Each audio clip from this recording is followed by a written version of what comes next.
In this video, you will see a live demonstration of how to utilize your master resume to create a tailored resume.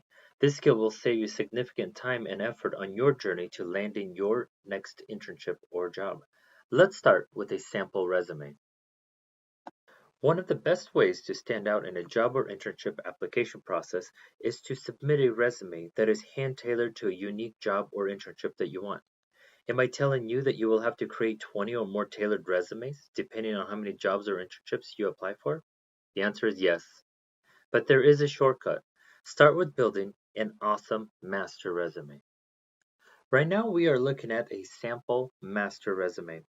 It probably looks longer than what you're used to seeing. That's because your master resume is where you record all of your work experiences, projects, personal projects, professional affiliations, and volunteer experience.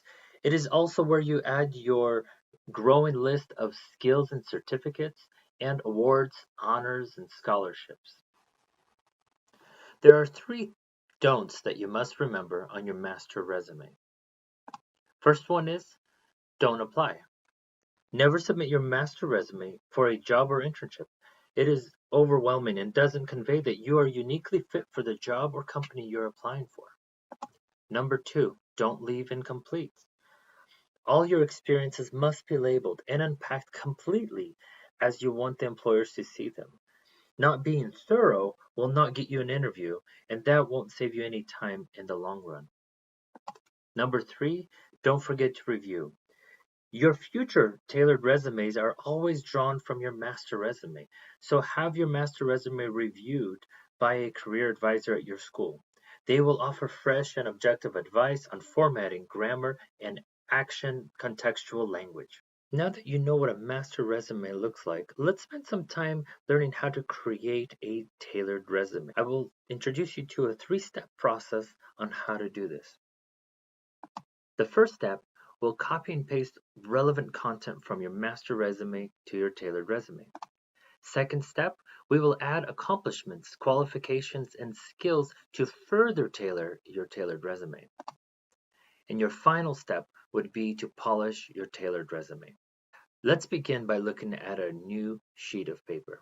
Let's say you found an internship opportunity with Pyrotech that you want to apply for. Here's how you'd start the three-step process of converting your master resume into a tailored resume specific to this opportunity. At this moment, we're looking at a sample master resume on the left-hand side and a clean sheet of paper on the right-hand side.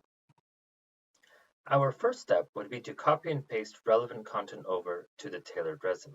I recommend spending a few minutes reviewing your master resume and thinking about the parts of your work or academic experience that would make you qualify for the internship. Begin by copying and pasting the header, your contact information. We will paste it keeping the source formatting so we don't have to repeat the formatting again. Now let's take a look at your education. I would go ahead and cross over the bachelor's degree, the minor, WSOS scholar, the GPA, all of this will be relevant to this.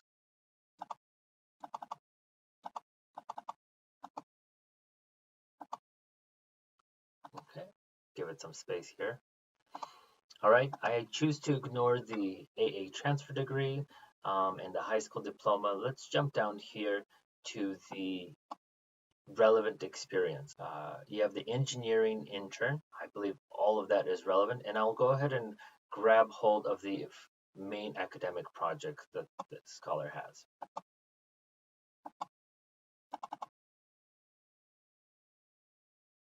Okay, let's scan down a little bit more or scroll down. I do like this personal project. It gives it a unique touch to the unique skills that the student has.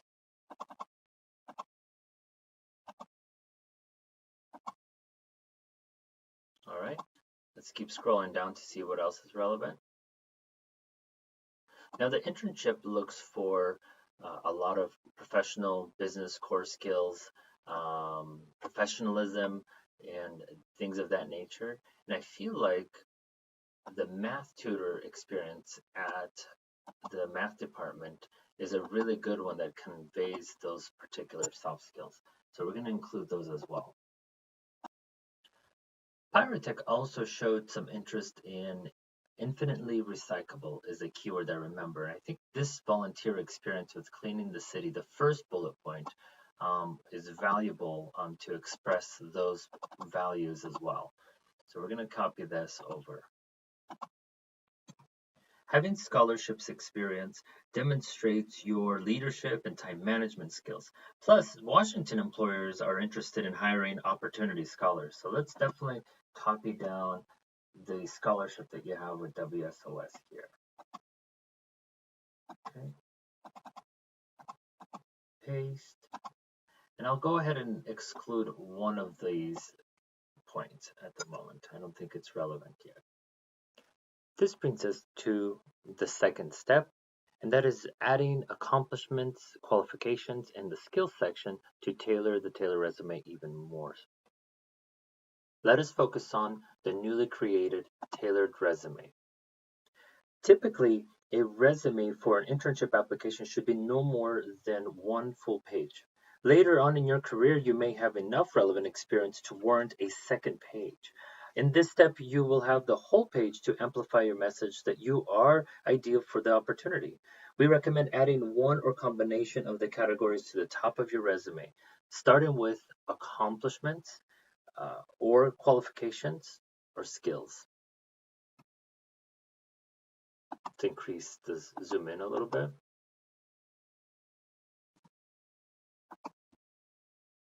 Accomplishments is where you pick up to 4 related accomplishments and list them. For example, if you participated in a competition, you could say, conducted, presented, and won award on material science research at the WSSEF conference. Qualifications. This section is where you list the very qualifications or requirements the employer is seeking in their candidates, right at the top. I use this section when I apply to specific positions.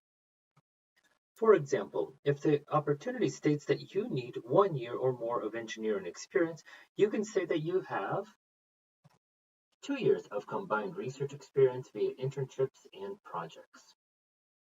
Or if they ask for 1 year of R software data analysis experience, you can say 3 years of R software and data analysis experience during part-time as design temp. Finally, consider adding a skills section. You only have a few seconds to make a memorable impact on an employer, so crafting this section in an accessible way is key. Group your skills into subcategories such as software, machines, or spoken language. When listing your skills, make sure that you order each of these groupings in order of your skill proficiencies. Now, you will be tempted to rate your skills as proficient, immediate, or advanced. Don't do that. You don't have an unbiased way of assessing your skill set, and you may accidentally invite an interviewer to ask you a scary interview question like, you say here that you are advanced in data analysis. Our data specialist has some specific questions for you. Just list your skills in order of your proficiency, with exception to the spoken language one, where I used fluent or conversant versus immediate, advanced, or proficient. Once this section has been formatted, go through it one more time and add technical terms and tools that the employer has features in the job posting. These are keywords that will really help you stand out. A skills section goes nicely with accomplishments or qualifications, but you don't want to have accomplishments and qualifications on at the same time. They are too similar. So we will go ahead and delete one of them at this time. Once you added all your content to your tailored resume, it's time to clean it up and polish it, which is step 3.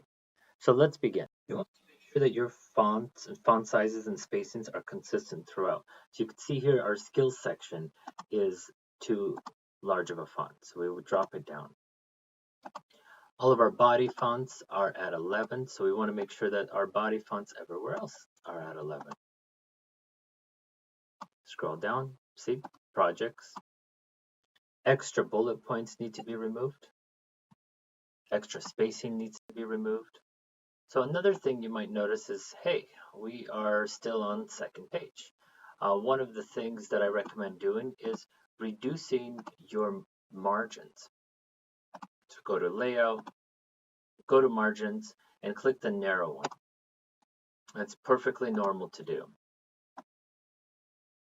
There you go. Now we all fit on one page. Oh, as you can tell, at the very bottom, our fonts are off again. So let's double check on that. Add a space. Particular about spacing and font sizes, so we don't want to give them that opportunity to get upset over something. Use your best judgment on style. Remember that extra color or formatting may not scan or print well and can sometimes distract an employer from valuable content on the document. A clean, minimal design will keep the reader focused on what's important. The skills, education, experience that make you uniquely qualified for this position. Let's do a final sweep. Scroll down. No spacing issues, no font issues. Oh, right here. That will do it. When you are done editing, save the tailored resume specifically to the job that you're applying for. For example, I could say Jesse Johnson's resume for Pyrotech. That's it. So that you can draw back on it at another time. Congrats! You now know how to make a tailored resume from your master resume. Happy job hunting!